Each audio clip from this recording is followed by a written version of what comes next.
So hello everyone, my name is Sobia Fatima. I'm ABS third professional student from Nalanda Medical College, Patna. कैसे हैं आप सब? हम बिल्कुल ठीक हैं एंड हम अभी घर पर हैं अपने एंड कुछ दिन बाद हम वापस हॉस्टल चले जाएंगे जब क्लासेस रिज्यूम होंगे। मेरा 6 सेमेस्टर एग्जाम जस्ट खत्म हुआ है थर्ड ईयर का। सो आज का टॉपिक क्या है? जैसे कि हम सब जानते हैं कि नीट 2022 का डेट पास आ रहा है, हमें उसकी तैयारी पर उतना ही ज़्यादा फोकस करना है। लास्ट वीडियो में हम बताए थे कि हम आपके साथ हर टाइम रहेंगे, कोई भी आपको प्रॉब्लम होगा तो हम बताएंगे उसको। एंड इसी के लिए आज हम फिर से आ चुके हैं आप सबके पास, आपको गाइड करने के लिए कि अब से बचे हुए जितने भी दिन है उस पर आपको कैसे तैयारी करनी है।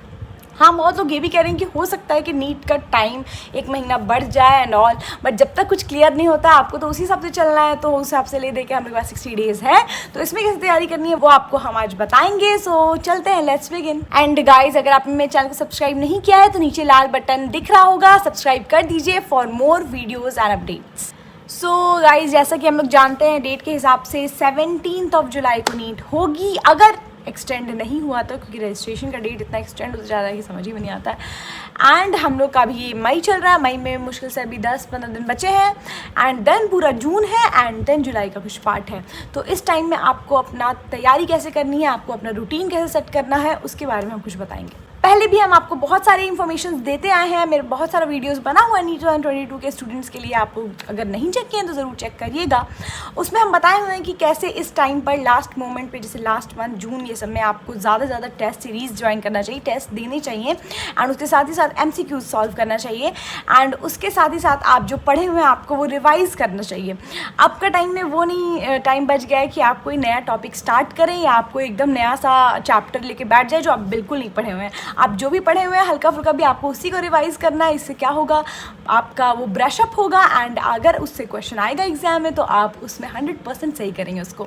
बायो हमेशा रिवाइज करते रहना है, क्योंकि बायो में आप कितना भी याद कर लें, क्वेश्चन ट्रिकी आता है, घुमा देता है क्वेश्चन, एक्सेप्ट लिख देगा या कुछ ऐसा लिख देगा जिससे कि आपको पढ़ते टाइम आपसे मतलब गलत बबलिंग हो जाए। मेरे साथ हुआ था एक बार।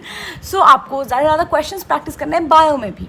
बायो में आपको हर दिन एटलीस्ट सुबह में एक चैप्टर रीडिंग एंड शाम में एक चैप्टर रीडिंग, या रात में जब आपको एक दिन में 2 चैप्टर रीडिंग करना मेरे हिसाब से बहुत ज़रूरी है। साथ ही साथ अगर आप MCQ बनाना तो बना सकते हैं। केमिस्ट्री में मेरे हिसाब से आपको इनऑर्गेनिक केमिस्ट्री को हर रोज़ टाइम देना होगा, क्योंकि उसमें भी रीडिंग करनी होती है एंड ऑर्गेनिक केमिस्ट्री का रिएक्शंस और उसके साथ साथ ही उसका क्वेश्चन सॉल्विंग करना बहुत इंपॉर्टेंट है। एंड NCERT से आजकल उतना टफ क्वेश्चन नहीं आते हैं, बट हाँ ऑर्गेनिक केमिस्ट्री आपका NCERT से उठ के आ जाता है।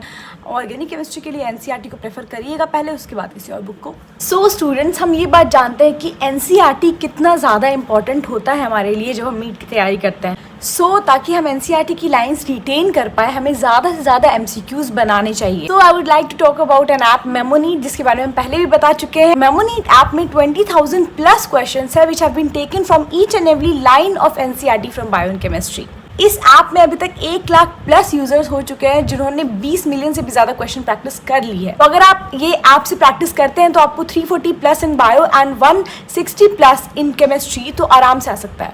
एंड अब तो उन्होंने फिजिक्स को भी इंट्रोड्यूस कर दिया ऐप में। इसमें फिजिक्स के लिए कॉन्सेप्ट बिल्डिंग लेक्चर्स हैं एंड साथ ही साथ बहुत ही इंपॉर्टेंट MCQs हैं, प्रीवियस ईयर क्वेश्चंस हैं एंड प्रीवियस ईयर क्वेश्चन से ही मिलता जुलता अपने हिसाब से क्वेश्चंस बनाते हैं एंड ऐप में डालते हैं। तो इस हिसाब से आप फिजिक्स में भी 120 प्लस स्कोर कर सकते हैं, यानी कि ओवरऑल आप 650 प्लस स्कोर कर सकते हैं अगर आप अच्छे से इस ऐप का इस्तेमाल करें तो।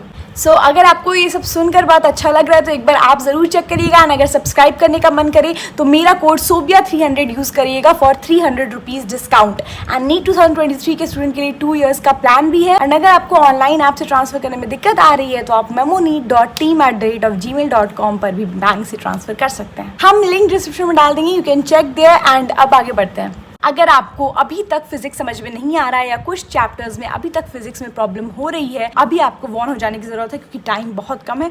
अगर वो इंपॉर्टेंट चैप्टर्स हैं तब तो आपको और ज़्यादा अलर्ट होने की ज़रूरत है। आप वो चैप्टर्स को अलग से लिखिए। अगर आपको कुछ कॉन्सेप्ट समझ में नहीं आ रहा, ढेर सारे वीडियोज़ होते हैं, वीडियोज़ देखिए। अगर आप कोई ऑनलाइन कुछ ज्वाइन किए हुए हैं उसमें वीडियोज़ देखिए, या फिर आप अपने किसी टीचर से पर्सनल गाइडेंस लीजिए, कॉल कीजिए एंड उनसे पूछिए कि ये कॉन्सेप्ट हमको समझ में नहीं आ रहा है, जब तक आपका कॉन्सेप्ट क्लियर नहीं होगा आप क्वेश्चंस पे जंप नहीं कर सकते हैं। स्पेशली इन फिजिक्स में कोई कोई ऐसे चैप्टर्स होते हैं जो याद करने वाले, मतलब बहुत कम होते हैं, जैसे जिसमें ज़्यादा फार्मूला बस याद करना होता है, but most of the questions ऐसे होते हैं जैसे फार्मूला तो पता है बट कहाँ पे कैसे लगेगा नहीं पता होता है, यानी कि कॉन्सेप्ट नहीं पता होती है, पता नहीं होता कि वो फार्मूला कैसे लगाना है, या पता नहीं होता कि इस क्वेश्चन का स्टार्टिंग कैसे करेंगे, कैसे बनेगा, या तो उसके लिए आपको कॉन्सेप्ट आपका क्लियर होना बहुत ज़रूरी है।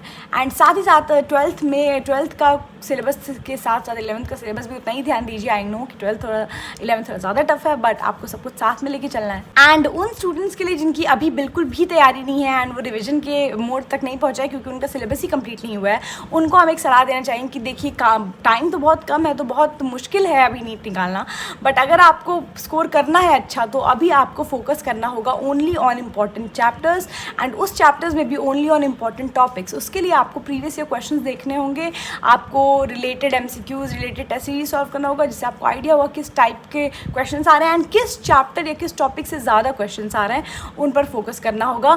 एंड फार्मूला लर्निंग पे ध्यान देना होगा फिजिक्स या फिजिकल केमिस्ट्री में, एंड बायो की रीडिंग करनी होगी क्योंकि आपको पता है कि बायो से बहुत ज़्यादा मार्क्स आ जाते हैं। तो अगर आपका बायो स्ट्रॉन्ग अभी भी अगर आप 1 महीने में बायो स्ट्रॉन्ग कर लेते हैं तो आपको ऑलमोस्ट मतलब अच्छे मार्क्स आ जाएंगे। फिजिक्स अगर आपका वीक भी है तो अगर आप bio and inorganic chemistry organic chemistry reading करके आप ला सकते हैं तो, बट आई वोंट गारंटी क्योंकि इतने स्टूडेंट्स हैं जो आपसे बहुत टाइम से पढ़ रहे हैं, बहुत ज़्यादा अच्छे से तैयारी कर रहे हैं, कंपटीशन बहुत बढ़ गया, तो मेहनत तो बहुत लगेगी अगर आपने अभी बिल्कुल भी स्टार्ट नहीं किया, क्योंकि अब इतने कम टाइम में स्टार्ट करना, तो इसीलिए हम कह रहे हैं कि फार्मूला लर्निंग पे ध्यान दीजिए, बायो में NCERT लर्निंग पे ध्यान दीजिए। उन सब चीज़ों में टाइम मत वेस्ट करिए, टाइम तो अब बिल्कुल मत वेस्ट करिए। अब only focus on important things and focus on solving test and MCQs।